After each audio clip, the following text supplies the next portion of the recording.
from Beirut, Lebanon, where I live, and where every day we hear from the Israelis threats of genocide, that they want to take Lebanon back to the Stone Age, that they want to copy and paste Gaza onto Beirut.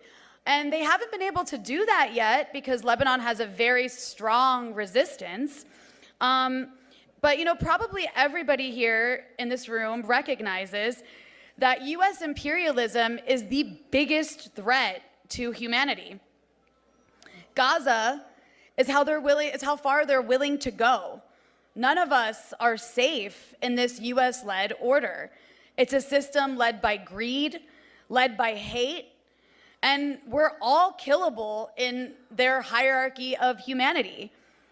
This moment that we're in, this incredibly dangerous moment of hyper-imperialism, of this kind of imperialism on steroids that seeks to destroy and punish anyone who refuses to submit to this current order that the US has created. And they're willing literally to carry out a genocide as punishment. They want to stop us, the people in this room, and other people who are like us around the world from building a better world and building a liberated world. And that is the biggest threat to humanity right now, in my opinion. What Western governments have called Israel's right to self-defense has so far resulted in 6 months of slaughter of over 30,000 Palestinians, overwhelmingly civilians, and overwhelmingly children. Israeli society is openly celebrating its crimes. They're proudly posting their genocide to social media. We're witnessing nothing short of a live-streamed Holocaust against the Palestinians of Gaza, and it's all supported by the imperialist West. And this egomaniacal, callous behavior of Israeli society, it's not an aberration. It's a reflection of what the West truly stands for.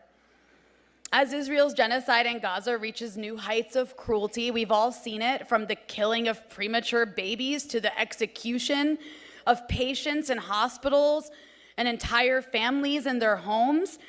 Many are wondering, why Western regimes who claim to be the leaders of the free and civilized and lawful world are enthusiastically supporting the belligerent annihilation of Gaza.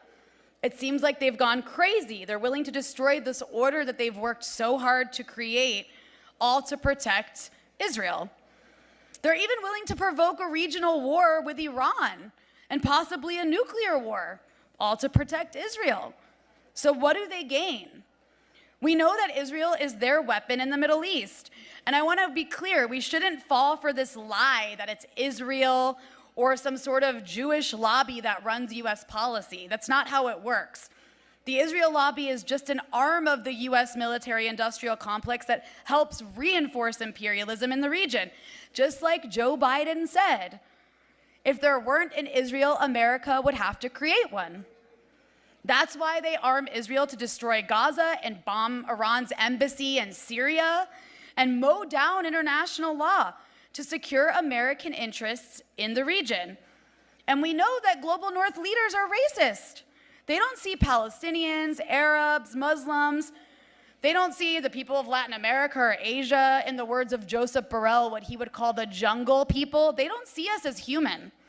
But I think the most important thing to understand about October 7th and what it's meant in terms of dangers to humanity is that it posed a threat to the Western imperialist project. What Palestinians did in the Al-Aqsa flood operation struck fear into the hearts of Western leaders. Joe Biden and Ursula von der Leyen and Anthony Blinken, they don't take kindly to indigenous people in the so-called jungle shooting at their precious garden, and Israel is one of their gardens. The West is backing the Gaza onslaught as part of a genocidal drive, not just against Palestinians, but against the oppressed people of the global South. They're sending a message that this is what happens if you dare to strike back against their rotten, colonial, capitalist, hyper-imperialist system. Israel versus Gaza is the global North versus the global South, and everyone feels it.